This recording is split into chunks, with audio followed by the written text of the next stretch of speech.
भूतिया hospital part 2। कहानी है गाजियाबाद की। गाजियाबाद शहर से बाहर सुनसान इलाके में एक हॉस्पिटल था जो पूरी तरह जल चुका था और भूतिया हॉस्पिटल के नाम से जाना जाता था। शाम होने के बाद कोई उस हॉस्पिटल एरिया से गुजरने की सोचता भी नहीं था, क्योंकि उस हॉस्पिटल में कैद थी डॉक्टर, नर्स और वार्ड बॉय की खौफनाक भूतिया आत्माएं। बात 10 साल पहले की है। गाजियाबाद का वो हॉस्पिटल काफी मशहूर था, क्योंकि वहाँ जो भी मरीज आता वो ठीक होकर ही वापस जाता था। लेकिन उस हॉस्पिटल का एक काला सच भी था जो लोगों को मालूम हुआ और हॉस्पिटल जलाया गया। हॉस्पिटल में कलंकनाथ नाम का सर्जन था जो सर्जरी में तो माहिर था, लेकिन सर्जरी के साथ साथ काले जादू का सहारा भी लेता था। मेरे बाबा बच तो जाएंगे ना? डोंट वरी सर, सर्जरी कर रहे हैं। लेकिन ऑपरेशन थिएटर में सर्जरी के साथ काली जादू का नंगा नाच चलता था। ओम ह्रीं क्लीं चामुंडाय विच्चे स्वाहा। डॉक्टर, पेशेंट की धड़कन थम गई है। उसके दिल में अपना सबसे लंबा नाखून फंसाओ। ओम ह्रीं क्लीं चामुंडाय विच्चे स्वाहा। इस प्रकार कलंकनाथ पेशेंट की जान तो बचा लेता था, लेकिन जैसे ही कोई रिश्तेदार उससे मिलने आता, थैंक्स सर, आपने मेरे बाबा को बचा लिया। मैं आपको दुगुनी फीस दूंगा। मुझे फीस नहीं, खून पीना है। काला जादू करने से इंसानी शरीर की भूख बढ़ती है। सर, ये क्या कह रहे हो आप? नहीं, छोड़िए, बचाओ, नहीं। इस प्रकार कलंकनाथ ने फीस के तौर पर अनगिनत लोगों को मारा था। जैसे ही बाहर ये बात फैली, लोगों की भीड़ ने कलंकनाथ और उसके स्टाफ को पूरी तरह मारा और हॉस्पिटल को आग लगाकर उन्हें जिंदा जला दिया। आज इस घटना को 10 साल हुए हैं। कलंकनाथ और उसका भूखा भूतिया स्टाफ चीख चीख कर हॉस्पिटल की पुरानी दीवारों की दरारें बढ़ा रहा है। मुझे भूख लगी है, खून चाहिए। सब्र कीजिए सर, कोई न कोई आता ही होगा। गाजियाबाद में नटवरलाल नामक बहुत बड़े बिजनेसमैन थे। उनका इकलौता बेटा अमन किसी एक्सीडेंट के कारण 6 महीने से कोमा में था। नेशनल इंटरनेशनल सभी हॉस्पिटल्स में इलाज करवाया, लेकिन कोई असर नहीं हुआ। फिर नटवरलाल ने तंत्र मंत्र का सहारा लेने की सोची और गाजियाबाद के बड़े बंगाली तांत्रिक से मुलाकात की। तांत्रिक ने अमन के शरीर का काफी देर तक बारीकी से अभ्यास किया और फिर हताशा से बोला, ये तंत्र विद्या के बस की बात नहीं है। इसे ठीक करना है तो बस एक ही ठिकाना बचा है अब। कौन सा ठिकाना? भूतिया हॉस्पिटल। ये सुनकर नटवरलाल कांप गया। व्हाट?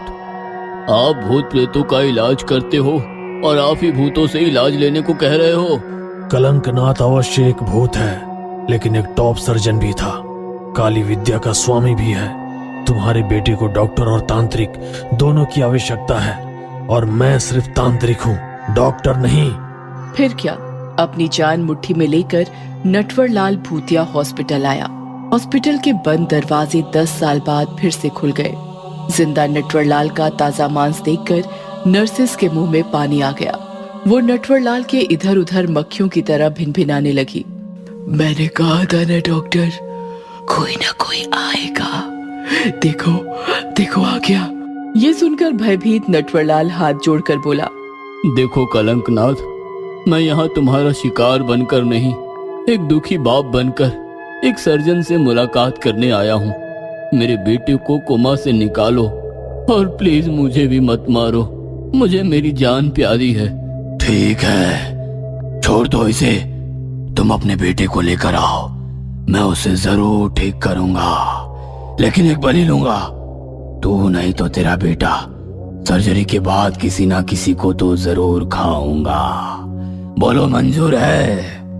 नटवरलाल असहाय था। उसे कलंकनाथ की शर्त माननी पड़ी। रात भर उसे नींद नहीं आई। पड़ा पड़ा सोचता रहा कि किसकी बलि दी जाए, क्योंकि उसे बेटा भी प्यारा था और बेटे से बढ़कर अपनी जान भी। तभी उसके दिमाग में एक आइडिया आया। आइडिया? क्यों ना सर्जरी के बाद उसी तांत्रिक को बलि का बकरा बनाया जाए। तांत्रिक है, तंत्र मंत्र जानता है। बच गया तो कलंकनाथ खत्म, मर गया तो भी मेरे बाप का क्या जाता है। दूसरे दिन नटवरलाल अपने बेटे को भूतिया हॉस्पिटल लेकर गया और अंदर सर्जरी शुरू हो गई। कलंकनाथ भूतिया स्टाफ के साथ सर्जरी में लग गया और इधर नटवरलाल बहला फुसलाकर तांत्रिक को ले आया।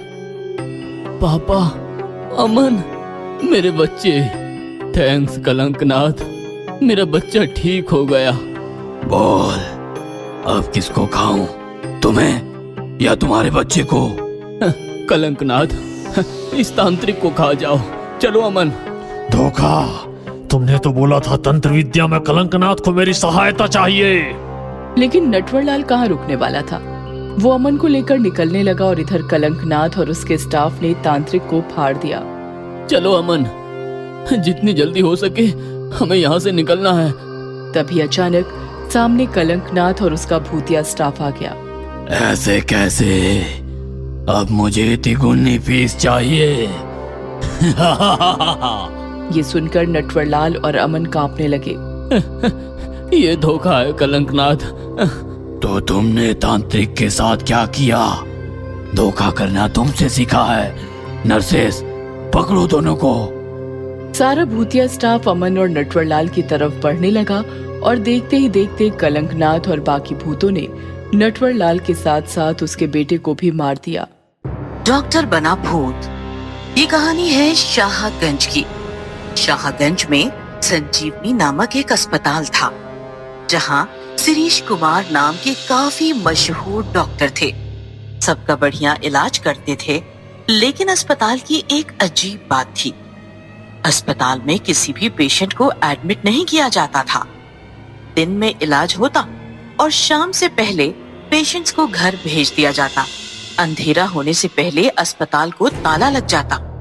एक रात दिनेश नाम का एक लड़का इलाज कराने अस्पताल आया। रात में यहाँ इलाज नहीं होता, पता नहीं क्या? नहीं, पेट दर्द का इलाज कराने आया हूँ। बहुत दूर से आया हूँ, इसलिए सफर में पूरा दिन निकल गया। प्लीज मुझे अंदर जाने दीजिए। डॉक्टर साहब घर गए हैं, अस्पताल को ताला लगा है, दिखता नहीं क्या? कल सुबह आओ। चलो भागो यहाँ से। वॉचमैन ने दिनेश को भगा दिया और दिनेश परेशान हो गया। बड़ी उम्मीदें लेकर आया था, पेट दर्द का इलाज होता तो रात भर सुकून से सो पाता। अब इस अनजान शहर में पेट दर्द लेकर कहाँ भटकूं? तभी दिनेश की नजर पार्किंग में खड़ी कार पर पड़ी। लगता है यह डॉक्टर साहब की कार है, मतलब डॉक्टर साहब अंदर ही है। मैं उनके पास जाऊंगा तो वह जरूर मेरा इलाज करेंगे। दिनेश पार्किंग की दीवार कूदकर अस्पताल में आया। अस्पताल पूरा सुनसान था, सारे बेड्स बिल्कुल खाली थे। न कोई नर्स थी, न ही कोई वार्ड बॉय। कमाल है, एक भी पेशेंट, एक भी नर्स नहीं। अब डॉक्टर साहब की केबिन ढूंढनी होगी। दिनेश को केबिन मिल गया। दरवाजा धकेलकर वो अंदर गया। डॉक्टर शिरीष उसकी तरफ पीठ करके एक्सरे देख रहे थे। माफ कीजिए सर, मजबूरन चोरी छिप के अंदर आया। बीमारी ही ऐसी है कि सुबह का इंतजार न कर सका। बैठो दिनेश। सॉरी सर, लेकिन पहली बार मैं आपके अस्पताल आया हूँ। फिर आपको मेरा नाम कैसे पता? अभी अचानक दिनेश की नजरें डॉक्टर के पैरों पर पड़ी। डॉक्टर के दोनों पैर बिल्कुल उल्टे और नुकीले थे। कौन हो तुम? डॉक्टर जैसे ही दिनेश की तरफ मुड़ा, दिनेश की सांस अटक गई, क्योंकि डॉक्टर एक भयानक भूत था। दिनेश फौरन दरवाजे की ओर भागा, लेकिन दरवाजा तो लॉक था। दरवाजा खोलो, बचाओ, बचाओ, भूत! डॉक्टर के भूत ने दिनेश को झट से पकड़ लिया। यहाँ तुम आए तो अपनी मर्जी से, लेकिन जाओगे मेरी मर्जी से, और मैं तुम्हें जाने नहीं दूंगा।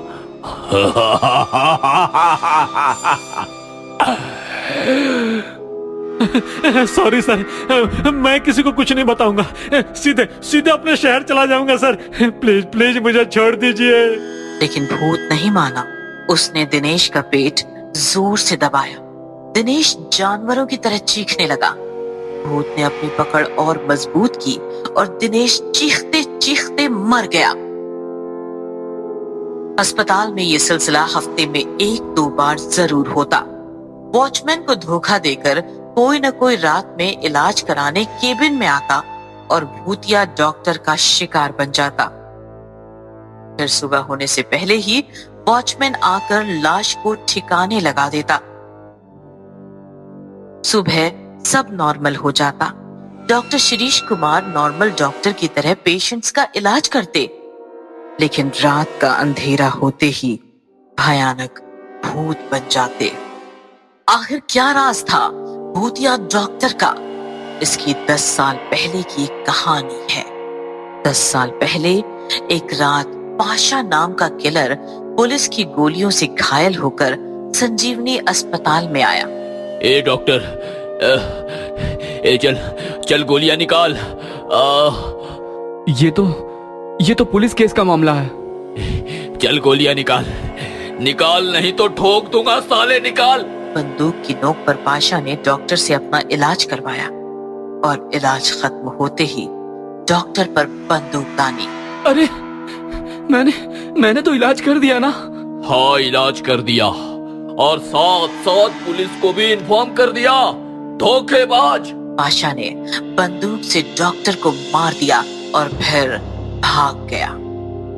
तब से डॉक्टर भूत बना है। दिन में मरीजों का भगवान बनता है और रात में शैतान। एक रात की बात है, वॉचमैन गेट पर नहीं था, गेट खुला था। तभी एक पुलिस अफसर अपनी बीवी के साथ आया। ट्रांसफर के साथ साथ तुम्हारी बीमारियां भी ट्रांसफर होती रहती है। चलो जाओ अंदर, मैं कॉल खत्म करके आता हूँ। बीवी अंदर चली गई और अफसर कॉल पर बात करने लगा। बात करते करते उसका ध्यान अस्पताल के बोर्ड पर पड़ा। संजीवनी हॉस्पिटल। शिट। अफसर भागते भागते केबिन आया तो उसने देखा डॉक्टर के भूत ने उसकी बीवी की गर्दन पकड़ी हुई थी। अजी बचाओ मुझे। डॉक्टर छोड़ दो, वो मेरी बीवी है। तो तू कौन सा एमएलए है? रुक, तेरा भी नंबर आएगा। हाँ। मैं एमएलए नहीं, पर वही अफसर हूँ जिसको तुमने उस दिन कॉल करके पाशा की इंफॉर्मेशन दी थी 10 साल पहले, याद है? अफसर की बात सुनकर भूत ने औरत को छोड़ दिया। बता कहाँ है वो पाशा? मैं उसे मारना चाहता हूँ। कोई जरूरत नहीं। तुम्हारे कॉल के बाद मैंने उसे शहर से बाहर नहीं जाने दिया, उसका इनकाउंटर कर दिया। इनकाउंटर होने से पहले उसने तुम्हारे बारे में बताया था। पाशा मारा गया है। अब तुम भी लोगों को मारना छोड़ दो। ठीक है, मैं पाशा को मारना चाहता था, लेकिन अस्पताल में कैद था। तुमने उसे मारकर मेरा बदला ले लिया।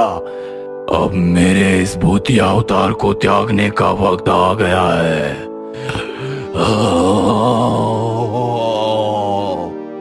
ऐसा कहकर डॉक्टर का भूत जोर जोर से हंसने लगा और हंसते हंसते आसमान में मुक्त हो गया।